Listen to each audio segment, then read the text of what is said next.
A Pallas Athéné kiadó gondozásában megjelent egy nagyon izgalmas könyv, Érték iránytű, ez a könyv címe. Mandeep a könyv írója, ő lesz pillanatokon belül online vendégünk. A Reuters és a BBC tudósítója is volt, és több mint 100 országban járt, hogy feltérképezze a világ érték térképét.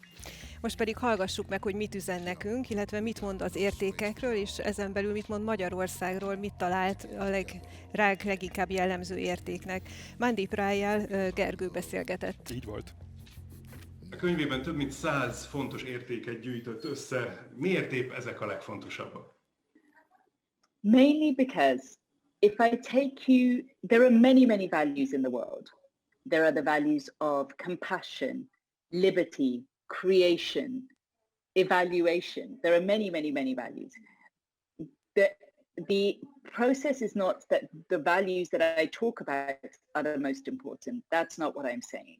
What I'm saying is whatever you value, whatever you think is important, let's work through those. And so the book encourages you to think about what is important to you, what motivates you, what inspires you.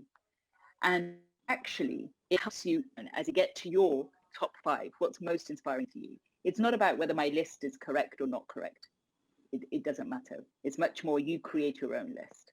Azt gondolom, a magyar olvasók először Magyarországot fogják megkeresni a könyvben, természetesen, mint ahogy valószínűleg minden nemzet olvasója ezt teszi. Magyarországra jellemző érték a versenyszellem. Mit jelent ez pontosan? I think anyone who is truly competitive competes with themselves first. They're not looking over their shoulder to see what their neighbor is doing. They're trying to do their personal best each and every time. In that way, Hungary is creating superstars because each and every time they are competing, they're competing to bring personal best, to do even better than they thought they could ever do, pushing themselves to the nth degree. So I think that's what competition means. Competition means to push yourself further than you thought you could go.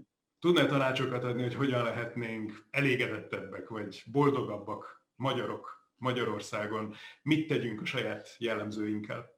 I would suggest that if you're competing with yourself to bring out the best in yourself, that doesn't necessarily mean you're going faster, bigger, better every time. Because we are talking about you competing with yourself, there could be a time when you think, actually, what's right for me right now is not to go faster, but perhaps to bring more balance into my life. Or perhaps for me to bring different elements so that I'm treasuring, let's say, my career as well as my family, as well as my health, as well as my creativity. So at this time of the pandemic, you could imagine that Hungary might be really competitive and not be able to slow down. But actually, Hungary, along with many other countries, have managed to put health first.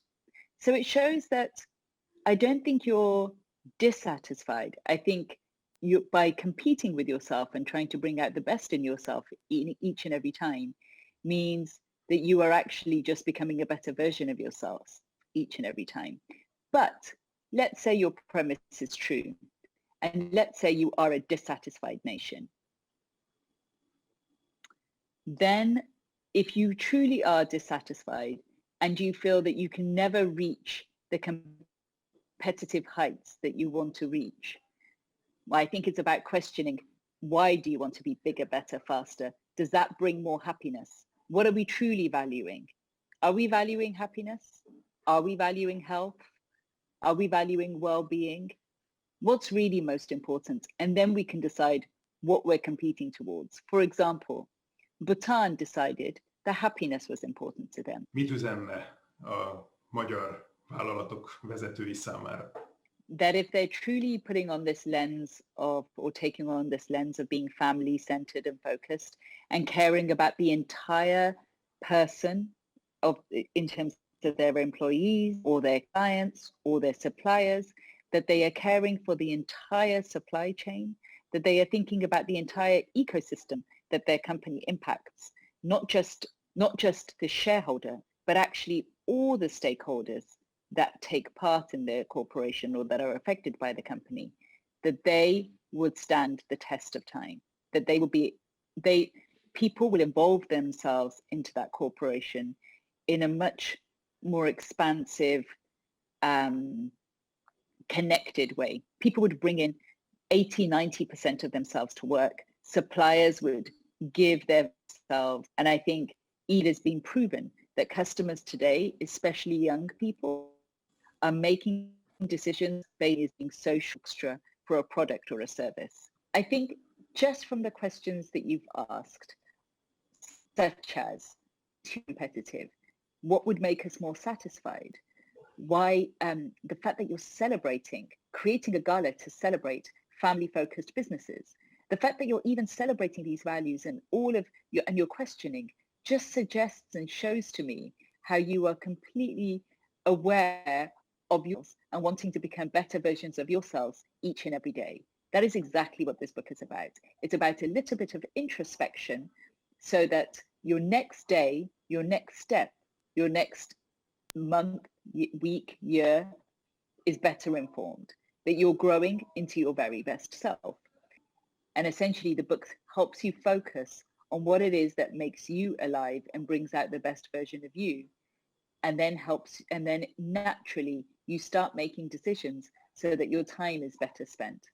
And I think by focusing on family-focused businesses, you're trying to naturally create a win-win situation where the community thrives, where the family thrives, the individual will be thriving, and then the business will naturally be thriving.